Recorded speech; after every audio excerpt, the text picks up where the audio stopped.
Good afternoon. Today I'm going to do a video without a script, and I'll try to look at the camera more instead of this side. That's that's distracting. It's very uncomfortable. Somebody gifted me a T-shirt. I rarely get gifts, so this is what I'm going to wear today for this video. Uh, there's a book I was reading by, do you remember his name? Dog somebody. Book titled "I'm Feeling Lucky: The Early Stories of Google as a company." So somewhere in the book, the guy mentions that Google was to be led by the primacy of engineering and not so much by product management. So I hope to do the same for my YouTube videos and blogs and podcasts. I think I did the same for blogs. I have a blog which has been running for 2 or 3 years now, and I used to write about very disagreeable things, and over time it got to be somewhat popular. So I hope this might be the case for YouTube, or maybe not. Whichever way, we shall be fine. So today, as I was washing my clothes, I was listening to an audiobook by Alice Miller, the audiobook "The Drama of the Gifted Child." So I hope this will be a shorter video, and the title is "The Freedom to Be Average." So I shall begin somewhere here. In the book the drama of the gifted child, Alice Miller describes gifted children in a very new light, in a very new way. Majorly gifted children, I think I can classify myself as a gifted child, which is preposterous, but the averages I got for much of my schooling were never were rarely below 90%, and sometimes it was shy of 100% by like 2%. So if academically I could say I was gifted in that regard, and then my sensorium, now that's a big term, my sensorium, my ability to relate to other people's emotions was always over the top, and people liked me for that. It was easy for me to make friends and stuff like that, but I now figure that that might have been a coping mechanism for growing up in, should I say, emotionally smothered family. Okay, this is too much for YouTube, but my mom left when I was 5 months old. She left for school. Then she came back when I was slightly older. So I grew up with lots of people.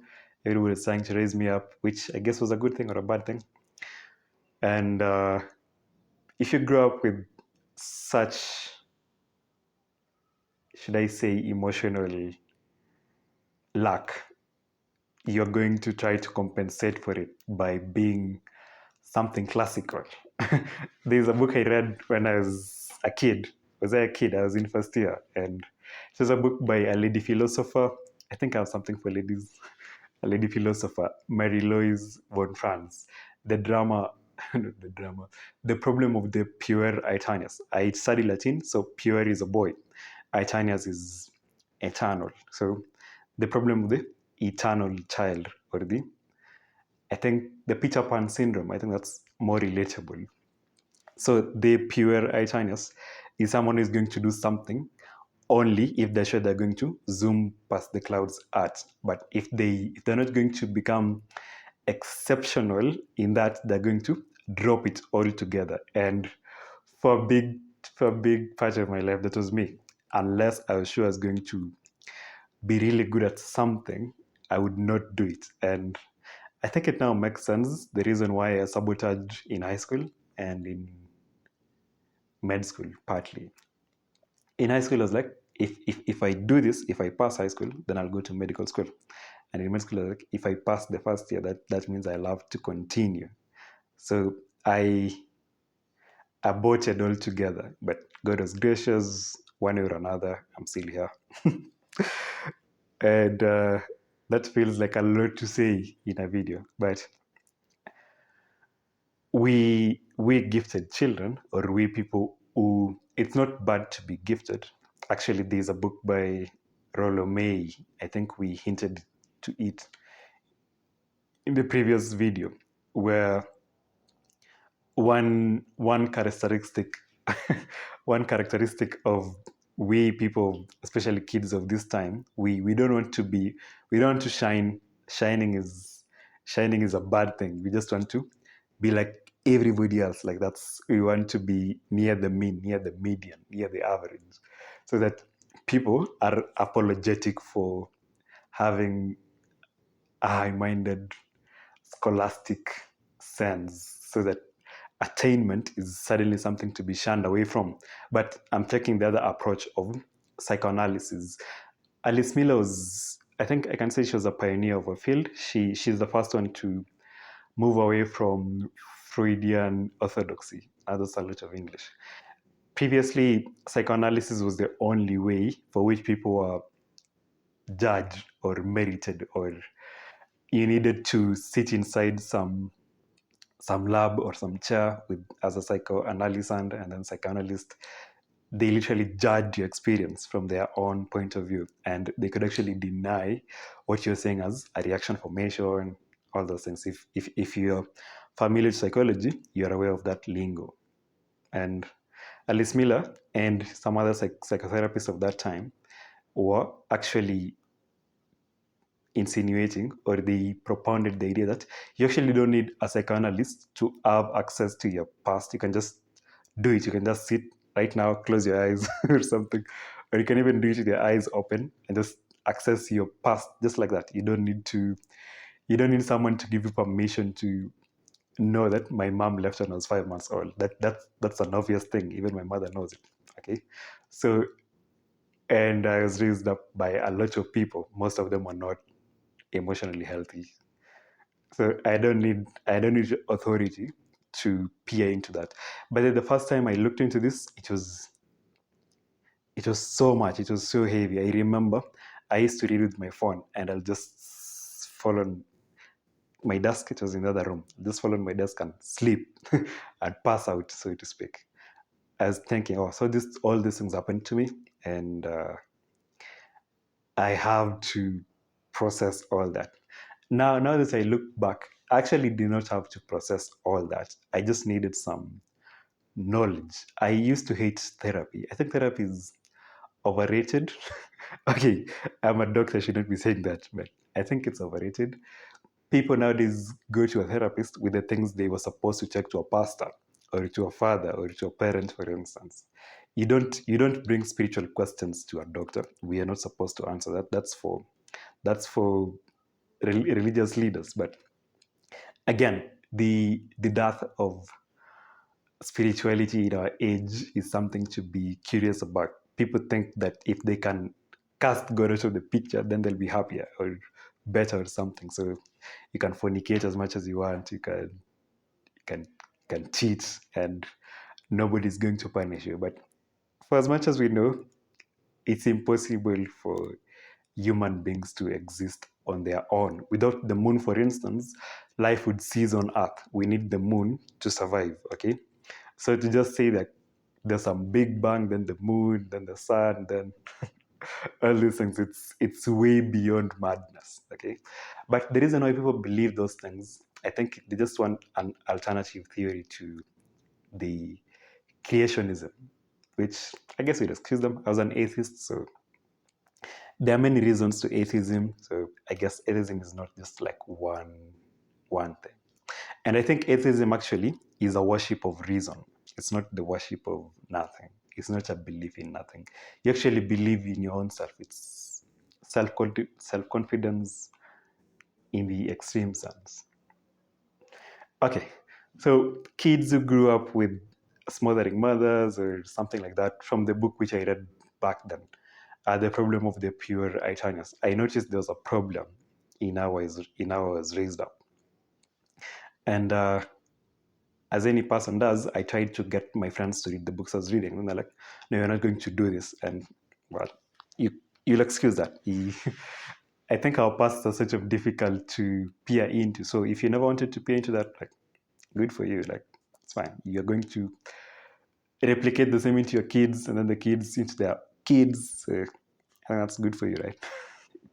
Maybe. And I thought I should perhaps try to figure out what had happened. And the morning was terrible. I I I was very, very depressed at that moment. But the good thing about such things, as Jesus Christ said, the truth will set you free. So I think it did the same for me. I don't have to veer off what had happened to me. Again, I don't mean like I was hit by a truck when I was growing up, but there's in the same way there is positive happiness, which happens when you do like a video or you're able to speak more comfortably before something you used to run away from before. That is positive happiness, which is resultant to a positive thought, an action, an act of love, something like that. But then there's also negative happiness, which is you're like, I'm not dead, I'm not sick, I don't have cancer. You can be happy because of that. There are people somewhere there in any given situation, there's someone who is worse than you and there's someone who's better than you. So you can be like, yeah. In Latin, they say premeditatio malorum, the premeditation of evil. You can actually think of all the things which can go wrong right now and actually choose to be happy at that. I think the Bible in Philippians 4:8 says, whatsoever things are pure, noble, true, good, think upon these things, don't think upon the madness that is going around the world. So I think you can find some sort of amalgam of the two. The book of Ecclesiastes is so keen to mention that life is full of tragedies. So if you don't deal with that, you can create your own planet or something, as Jim Rohn would say. So kids who grew up with, should I say, smothering mothers, I think the term used to be used by those who were subscribing to the Freudian orthodoxy was a death mother or a smothering mother. That was the same for fathers and stuff. So you had to be a genius. You had to be precautious in a domain or two for you to be accepted by your parent. You had to stop bedwetting by this age. You had to not show your tears. The one thing for which I'm perhaps grateful about was people used to say when I was young I used to cry a lot, which is something, which is something. At least nobody tried to beat that into me, out of me. That is. uh, then now, as we can relate back to the book of Mila, we have that for you to be accepted, for you to be acceptable to your own parent, you need to be somewhere here. You need to be greater than normal. When parents who've not really worked hard on their own selves, and when they see their kids, they see that which they don't like, so they try to stamp out that they strive to stifle out that which is disregarded as evil, and then they impose standards which they themselves are unable to bear. I think medical students, for instance, they carry burdens which are too great for their shoulders. My shoulders are small. I don't need to carry the world in my shoulders. Again, a friend of mine usually says, he's a preacher friend, he's like, those mountains you are now carrying, you're meant to climb. Okay? You're not supposed to carry all these traumas. You're just supposed to step on them. Okay? Of course, you need to process them. Alice Miller again said there is no work of mourning. There is no healing. No healing occurs without the work of mourning. So you don't need to go back to your past and wallow in the pity and self-pity and blame people for what's happening in your life presently, but you can go back and you can mourn your past, okay? And then that you can have access to your emotions so that sad things can make you sad and happy things can make you happy. But this thing of removing all emotions from your life, like that's how people get kidney diseases, cancers, because again, if you're always living in some stress a lot, your body, your immunity is going to go down. And yes, we'll treat you for cancer and we'll have money for that, but it is easier if you just faced your heart and brain together. A human being is the two put together. It's not like brain somewhere, heart somewhere. We need both. Again, we say the heart is the emotional brain, the feeling mind, and then the rational brain, being the brain or the mind. Okay, so a human being needs both. An integration. There's the sister to the person who gave me this T-shirt actually speaks of dualism or some sort of a duality with human beings. We are neither good nor bad. We are both. Okay, I'm capable of so much evil, and in the same way, I'm capable of so much good under the grace of God. Okay, that's why nations like Germany, they don't have a death sentence in their courts because they know what they did, what what was rationalized then, some sort of a mass psychosis. So each of us is aware that we can actually we are actually capable of all those crimes for which people are jailed for. So it's not something new. And in the same way, we are also capable of the deeds of Luther and Calvin and Gandhi. And though debatable, this lady, Mother Teresa, I think people nowadays cast doubts on aspersions on what she did. Okay, so this video basically is about the fact that you don't need to be a star. You don't need to be a luminary star. You don't need to be the brightest car. You don't need to be the brightest star on the night star. You don't need to be the brightest star on the night sky. You just need to be a normal star, okay? Or basically not just a star. It can be there are so many things in space. There's dark matter, there are the moons, there are blue stars, there are red giants, there's the brightest star in the night sky. Is it Sirius or is it Vega? So you don't need to be any of those, okay? You can just be maybe even a stone like Pluto, okay? And as we usually say, no matter how much you struggle, you must be average in almost every other domain apart from that which you singularly pour your heart and soul into. So even me, if I do these videos for 20 years, for instance, there'll still be someone who will be better than me. And that's a given. That's a fact. I don't need to quarrel about that. No matter how much I can speak English, there's someone else who can do this better than me. And in the same way, there's someone who's worse than me. So one way or another, I must be average when placed between a kind. I think there's usually this shock when people go to like a good high school. You usually think you are number one, you've been number one since nursery school. Then for the first time, your number is in double digits or in triple digits. And that was my case. I think I was number 220 something. My first time in high school, and I thought, oh, now this is something. Of course, we studied, we got to double digits and stuff. But it was something. So in the same way, even if you go to medical school or even to neurosurgery or neuroscience or even aerospace or something like that, there'll always be someone better than you. And yeah, suck it up or something. That's how these things are meant to be. You cannot be better than God after all. Or you cannot be better than Moses or something like that. So this is a free video. You're free to be average. I usually tell my mentees that the pass mark in medical school is 50%. Seriously, you need 50%. All those things you're going to learn later, you can learn. You can still learn how to do a surgery when you're 50. You can still learn how to do a surgery when you're 30. They still master's programs for you, okay? You don't need to get it right at the first time. A kid is not born walking, okay? A kid is born when they can't even raise their head. So they have to learn, they have to develop their muscles slowly. Pole pole, as we say in Kiswahili, you have to learn slowly. You have to learn slowly. So, yeah, here we are. You're free to be average, especially in the domains you don't care about. And actually, by being average in even the domains you care about, then you'll have some healthy degree of detachment. I am not my job. I am not. I am not my videos.